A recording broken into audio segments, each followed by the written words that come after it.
හැමෝම වගේ කන්න කැමති කළු දොඩොල් හදාගන්න විදිය අද ඔයාලට මං අරන් ආවේ. එකම එක පොල් ගෙඩියයි ඕනි වෙන්නේ. ගෑස් ලිපේ පැයක් වගේ යනකොට හදාගන්නත් පුළුවන්. අවුරුදු තේමේසෙට එහෙම මේ විදියට හදාගත්තා නම් ඔයාට ගොඩක්ම ලේසි. බලමු කොහොමද හදාගන්නේ කියලා. තෙත හාල් පිටි ග්‍රෑම් 100ක් අරගන්නවා. හොඳට බැද ගන්න ඕනි තෙත ගතිය අයින් වෙනකන්. කඩේ හාල් පිටි අරගන්නත් පුළුවන්. කඩේ හාල් පිටිත් ටිකක් බැදලා අරගන්න. පිටි ටික හොඳට බැදලා අරගත්තම මාසයක් උනත් තියාගන්න පුළුවන් පුස් අල්ලන්නේ නැතුව. අලුව හදනකොට බැද ගන්න ප්‍රමාණයටම පිටි ටිකත් බැද ගන්න. මෙතන තියෙනවා හකුරු ග්‍රෑම් 200ක්. හකුරු වෙනුවට ඔයාට පුළුවන් පැණි අරගන්න. පැණි ගන්නවා නම් පැණිත් මිලිලීටර් 200ක් අරගන්න. ඇල් වතුර පීරිසි කෝප්පයකින් භාගයක් විතර දාලා හකුරු ටික දිය කරගන්නවා. හකුරු ටිකට වතුර ටික දාලා විනාඩි 10ක් 15ක් තිබ්බම හකුරු ටික දිය කරගන්න පුළුවන්. සීනි හකුරු නම් ඉක්මනට දිය කරගන්න අමාරුයි. ඒවා ග්‍රේට් කරලා අරගන්න. එතකොට දිය කරගන්න පුළුවන්. පොල් කිරි ටිකක් දාලා දිය කරගන්නත් පුළුවන් ඔයාට.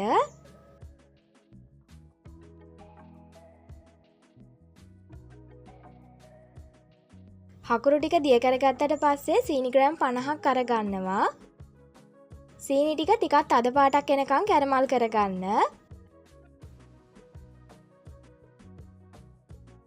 මේ විදිහට තද පාටක් ආපුවාම ලිප ඕෆ් කරගන්න.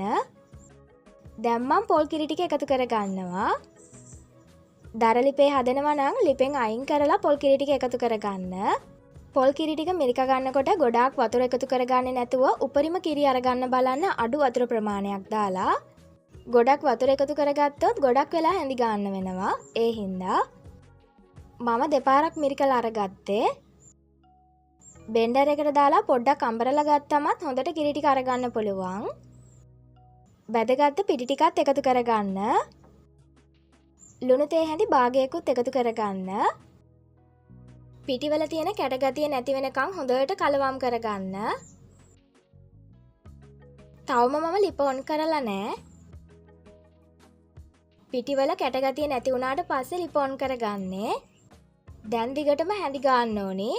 තාච්චියක වගේ හැඳි ගන්නවා නම් එක දිගට හැඳි ගන්න. නැත්තම් අඩි අල්ලනවා. non stick භාජනයක හැඳි ගන්නවා නම් නතර කර කර හැඳි ගන්න පුළුවන්. අඩි අල්ලන්නේ නැති හින්දා. ගින්දර සාමාන්‍ය ගානකට තියාගන්න. විනාඩි 3-4ක් වගේ යනකොට මේ විදිහට උක්කු වෙනවා.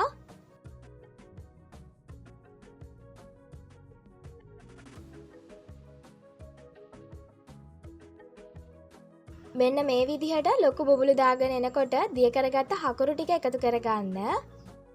හකුරු වෙනුවට පැණි අරගත්තා නම් පැණි ටිකත් එකතු කරගන්න.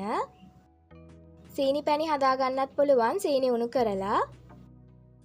එහෙම නැත්නම් පොල් කිරි පිටි දානකොට සීනි දාගන්න. සීනි ග්‍රෑම් 200ක්. සීනි ටිකක් දිය වුණාට පස්සේ ලිපේ තියාගන්නේ. දැන් එක දිගට හැඳි ගාගෙන යන්න. මම ටිකක් නතර කර කර හැඳි ගන්නේ අඩි අල්ලන්නේ නැති භාජනයක් හින්දා.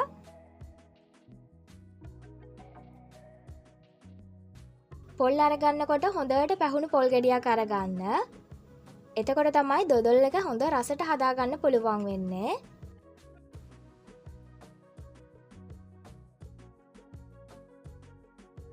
දොඩොල් ටික කරවෙන්න තෙල් පෑදෙනවා. ඔයා කැමති නම් මේ තෙල් අයින් කරගන්නත් පුළුවන්. හැබැයි තෙල් එක්ක හොඳට දොඩොල් ටික බැදෙන්න දෙන්න. එතකොට දොඩොල් ගොඩක්ම රසයි. ඒ වගේම කාලයක් තියාගන්න පුළුවන් වෙනවා.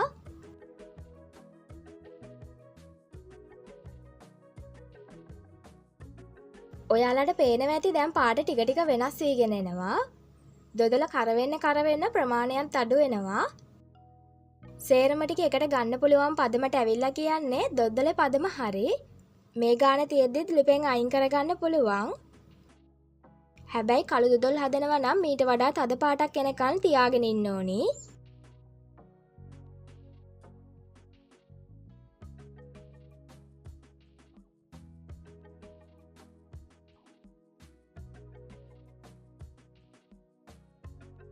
දැන් මම එකතු කරගන්නවා තලාගත්ත එනසල්ලට 2-3ක් විතර. හීනියට කපාගත්ත කජු ටිකකුත් එකතු කරගන්නවා.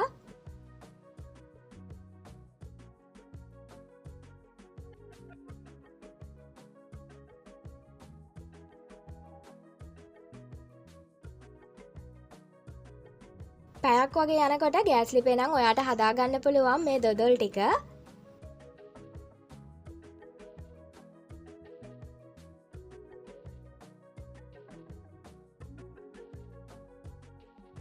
මේ ගානට තියෙද්දි ලිපෙන් අයින් කරගෙන තැටියකට දාගන්නවා.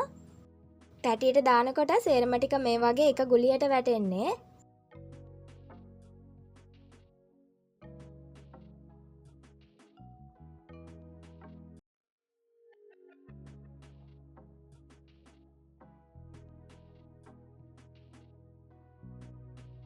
මේ විදිහට හොඳට නිවෙන්න තියන්න පැය 3-4ක්.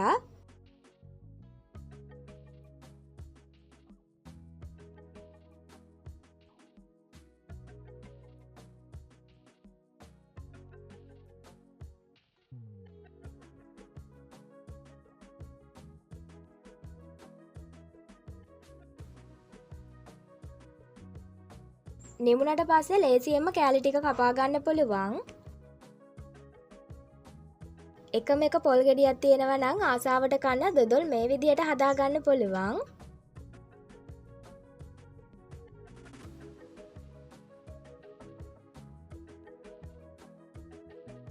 ලොකු ප්‍රමාණයක් හදා ගන්න ඕන නම් මේ ප්‍රමාණයන් ටික වැඩි කරගන්න. පොල් දාන තරමට දොඩොල් වල රස වැඩි.